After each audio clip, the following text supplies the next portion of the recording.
That's right, Jim. Raycon, a great way to listen to your favorites, and perhaps some people were listening to portions of Raw this week. Perhaps some people watched portions or even all of Raw, but you watched Raw this week.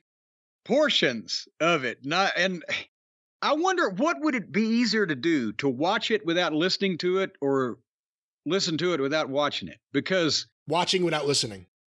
Well, but no, because then no, you're talking about the commentary, but then you wouldn't be able to hear the promos, and the promos are 80% of the show. But when you could just imagine what they're saying, it gets even better. That would be better. Yeah, we could just, you know what we ought to do? We ought to use their video and just rewrite their promos and have impressionists. Anyway. Stay tuned for next week. We could try this. All right. So, I mean, we're getting close to WrestleMania. Most of the things that have happened or that need to happen have already happened. So I can understand that they can't all be winners, but let's just briefly run through a couple of things and one or two highlights we can get into more detail on. But Miz TV opened the show with Trish and Lita and Becky. And Becky came out dressed to wrestle, so we know that she's somehow going to be involved in the first match. And then here comes Bayley and Kai and Sky out. And I now know I'm not interested in this because it looks like the Mets against a Little League team, doesn't it? There are plenty of reasons not to be interested in this. Well, but just Trish and Lita are Hall of Famers. Becky was the most over person in the company a couple years ago. And there's poor Bayley and two ragamuffins. I told you it was a mistake for her to go back to being the man. She had something new and something different, and it wasn't the man, but it felt fresh, and now it doesn't feel that way anymore with her. Well, maybe she needs some Massengill, and it'll feel fresh again. But I think I'm talking about the fact that this heel team is overmatched here. Anyway, they did a promo, they went to the break, and they came back, and guess what? Becky was wrestling Sky of Kai and Sky. And they went through another break, and finally Becky won, and we were 30 minutes into the show. So, Brian, here's the thing. Nobody needs to do what you've said and do an all-women's wrestling show because they already do. The first 30 minutes was all the ladies, and there's more ladies to come. Anyway, packages, backstage, blah, blah. Seth Franklin Rollins beat Muhammad Ali in a match where the fans sang Seth's whoa whoa for half of it, and then he beat him in about a minute and a half. So Muhammad Ali has apparently got on somebody's bad. So remember when he was in everything like their Daniel Garcia? And then suddenly, anyway, more backstage blah blah and packages and girls arguing with Adam Pearce and commercial spots. And we get to the 9 o'clock hour. Of course, there's always an official weigh-in for every WrestleMania match, right? They do the official weigh-in with Brock Lesnar and almost with his manager MVP. And I did notice the nice "What Would Mama Cornette Think" sign was prominently featured in this particular segment. Do you think it should be what would Mama Cornette think, or what would Mama Cornette say? Well, it depends. Is there bubble gum on the boot heel? Actually, what would Mama Cornette? Well, either is permissible, because in that situation, she would have thought, boy, I wish my son was booking this. But the expression you always say is, as Mama Cornette used to say. Used to say. Well, I'm trying not to browbeat this poor guy that took this sign. You're right. I'm sorry. His heart was in the right place, even if he flunked out of fucking grammar school. But anyway, Almost is out first with MVP, and MVP cuts a promo and puts Brock over, but said, hey, but you can't F5 or suplex or beat Almost here. And then remember what I was talking about the scales in an earlier segment we did, how the doctor's office scale only goes to 300 pounds and you can get a counterbalance to go to 400. Well, he weighed in at 410 on a doctor's office scale. Interesting. But nevertheless, here comes Brock Lesnar and just gets in the ring and attacks Almost and hits him a couple of times, and he doesn't go down because he's a big man. And then Brock grabs the scale, and those things are fucking heavy. And he grabbed it, but almost hits the big boot, and Brock rolls to the floor, and that was it. And Brock looks, has the look like of concern, I guess. That's the concerned look that Brock gets because he's never been concerned before, I think.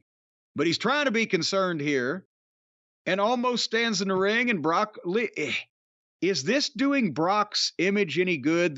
I'm not even saying he shouldn't ever sell or shouldn't go down or shouldn't put an opponent's shit over, but there's never a flat ending with Brock.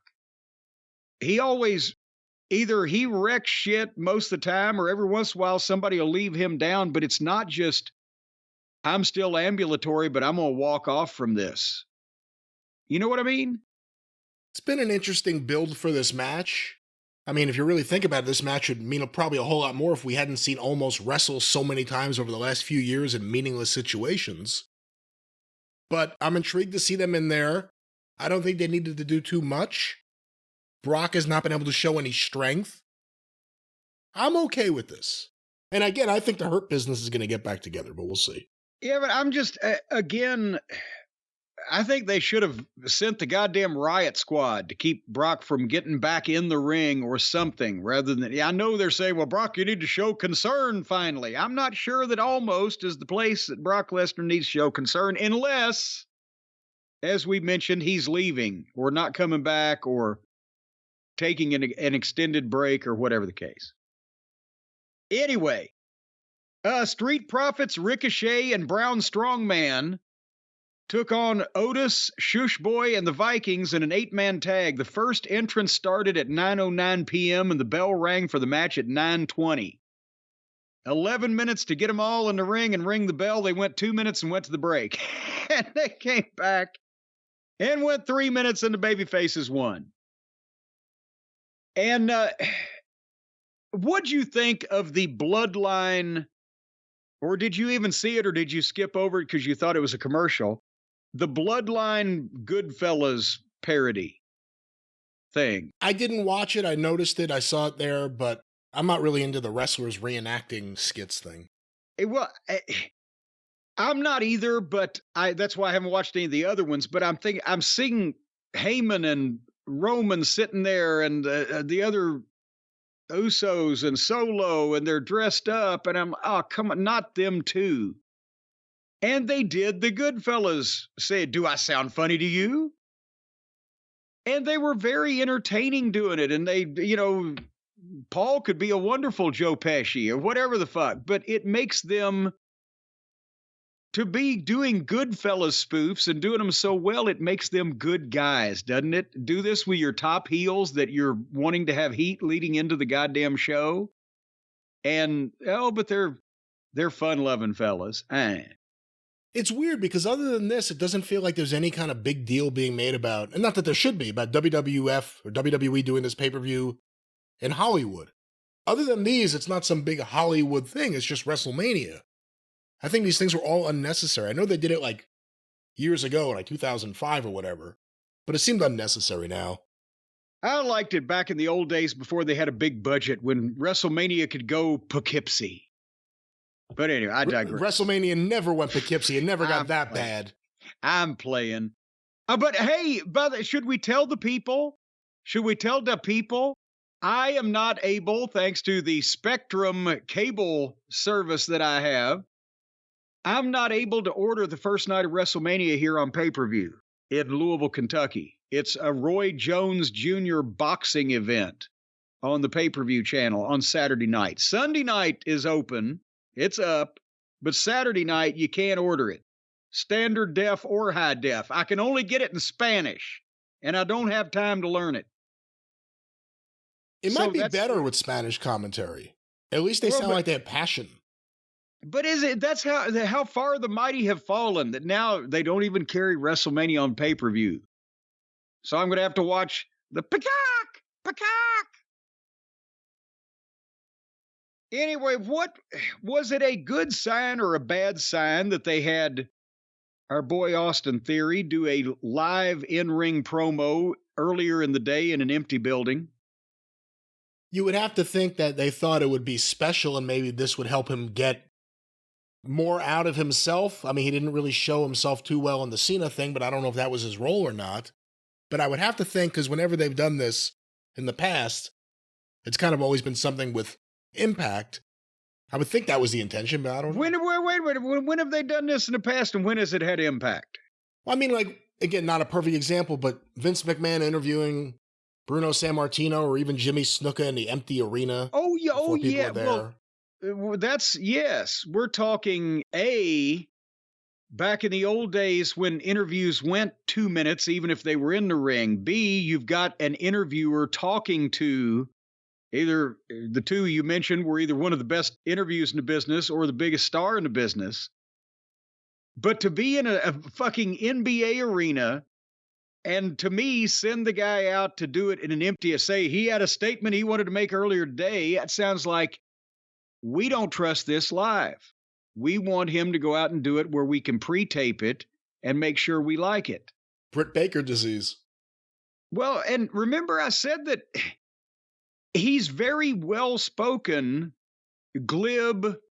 You know, it seems like he has personality, blah, blah, blah, when he's being himself. But when he's telling these dramatic stories, he seemed, or when he was in there with Cena, he seemed a little intimidated. But the only time that I would have a guy there live and do an in-ring promo, but not have him actually do it in front of the people, is if either it needed to air after something was going to happen and the people couldn't know about it, which this was not the case, or I wanted to make sure we had more than one shot at it if we needed it. And So what do you think? So what do you think this was? He delivered this well. He's well-spoken, but I thought the empty arena took the oomph out of it because there was nobody reacting to him and nobody, getting on him. And there was no room full of energy for him to take over and hold. It was just very cold and very blah, blah, blah. And it wasn't even like that, Terry Funk in an empty arena, but talking to Lance Russell where he's crazy anyway. It just, if he could do it, maybe they're giving him shit to say, I feel like. Either that, or if he's coming up with it, he's coming up with generic shit. He's not, he has a voice of his own, and he has kind of a little Southern accent. I guess he's from Atlanta, one of the little modern Southern accents.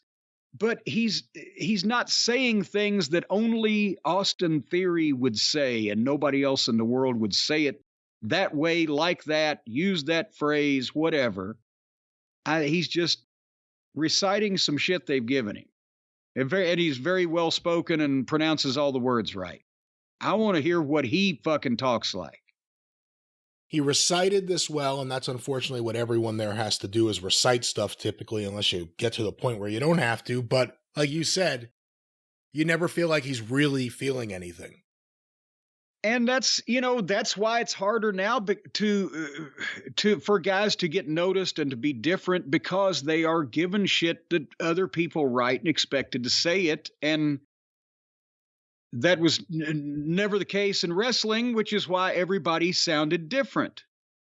But anyway, Cruella and Chelsea had a tag team match play with Mia Yim and Candy LaRue, and I skipped that. Paul did a great backstage promo. Is it just a little subliminal thing? He didn't shave, or is he? I just didn't notice it previously, but he never shaves. He looked a little disheveled, even though he was more fired up and disturbed than usual. He was also disheveled and showing a little worry, a little strain around his jowls. I mean, there are two arguments. One is Paul is lazy and decided to show up for TV that way, or the other argument is Heyman never does anything unless it means something. So it may not have been said outright. It may be subtle, but maybe not shaving shows that he's worried about WrestleMania. Dominic and Damian Priest did the in-ring promo. Well, Dominic mostly. He was with Damian. Where Dominic's saying it takes a real low life to beat your own kid or hit your own kid or whatever. And they did the VTR of the sister and mother angle, and Dominic, his promo in Spanish sounds better than his promo in English. Because, well, like you said, the Spanish, it has more passion to it. But then the match is Rey Mysterio and Damian Priest, and they started the match in the break. Come back from the break, and they're already going, and in 2.5 minutes, Rey's on the top, Dominic trips him, DQ, heels get some heat, Lucha suits run out, makes save. So again, not much to chew on there. As good as the storyline, I think, has been with Rey and Dominic, and I like Damian Priest a lot, I'm trying to give the Lucha suits a little bit of a chance, or at least the main guy, Santos Escobar, because now they're like using him differently. He's not wearing a suit anymore. Now he's with Rey. But it just feels like when they ran out, I was like, why? Like, it doesn't really feel like it's working, or they're being used. I don't know what they tried to do, but it's just guys in the middle of this for no reason. Well, help was needed. The team was in need, and there they went. Gunther, our man Gunther against Dolph Ziggler. I'm thinking, okay, boy, this'll be good. And for about a minute, it was the only thing that really looked like a pro wrestling match on the show so far, and that there was actually some struggle to things, but they went a minute to the break with Gunther treating Dolph kind of like a jobber. And when they came back from the break, I swear to God, they didn't go another minute. Immediate comeback. Gunther cut him off with a chop, suplex, power bomb, side slam, 1, 2, 3. Poor Dolph. I mean, I didn't expect him to win, but I'd like to have seen a little more of it, but nevertheless. And then Gunther cuts the promo on Sheamus and Drew. And that was the entire program until we're up to the main event, which had been milked all night long. Cody Rhodes against Solo, the Enforcer. What's going to happen? And again, Cody has, I think, impeccable match layout skills in that he does a little bit of everything, but he's not like these other guys that have to do everything of everything. He'll roll out on the floor and give him a little action on the floor. Guy will get rattled onto the barricade or running the steps, and then back in the ring where it doesn't bury the referee and it doesn't then just take you out of it because it's just they're on the floor. And there's wrestling, but then there's fucking, spots, and he gets cut off for the heat, but he still, even though he fights from underneath, he gets hope spots, but he doesn't come back enough that it ruins the heel's heat until it's time for the big comeback. He's just very good with keeping things moving. And the only thing I didn't like about this match, honestly, from the time they started hot, and it was back and forth, and they're to the floor, and they're back to the ring, and Cody makes a comeback on the announce desk, and then Solo catches him on a dive and rock bottoms him on the desk and does it again, and they go to the break in the middle. It's like, Jesus Christ. They'll go to the break on anything in this fucking show. They were cooking, they had them, and it ruins the momentum. Anyway, the other thing, and I like Solo, and I know he's green, but I've got to say this again. If Jacob Fatu was in Solo's spot right now, had been brought in as the Enforcer, the Wild Man, the Street Tough, the Street Fighter, they would already be saying Roman Reigns versus Jacob Fatu should be either at Survivor Series or Royal Rumble next year. This spot is doing wonders for Solo, don't get me wrong. But Solo's green, and he's still limited as far as flipping out. He's got a bit of a stone face, and he looks kind of like he's nicely groomed. And it's a lot of punch and kick, but he doesn't lose control of himself to the point where you think this guy could fucking bite somebody's carotid artery out. If Jacob Fatu was in this spot, the next fucking major program for Roman Reigns would be Jacob Fatu. And I don't see that with Roman Reigns and Solo, or even Roman Reigns and Jey Uso. I know people are saying, well, Jey needs to work with Roman. He can work with him, but not major fucking program. So anyway, I was envisioning that as I saw it. Cody made a big comeback, hit the Cody cutter, hit the crossroads, and Solo got his leg on the ropes after Cody buzzed him for a second, turn around.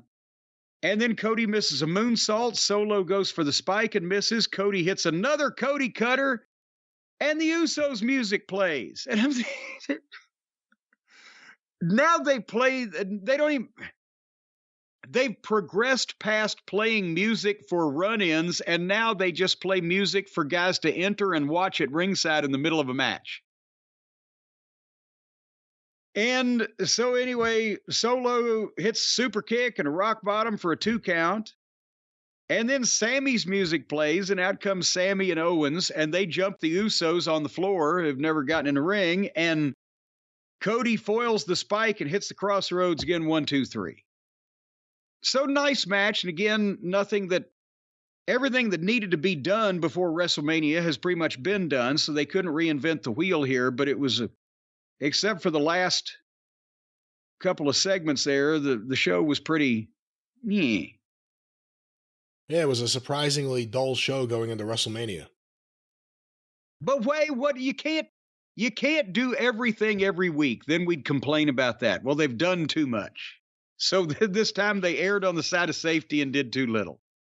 Yeah, they never really do too much. That's never really the argument about WWE. They just did too much. I couldn't focus on all the good stuff. There was too much going on.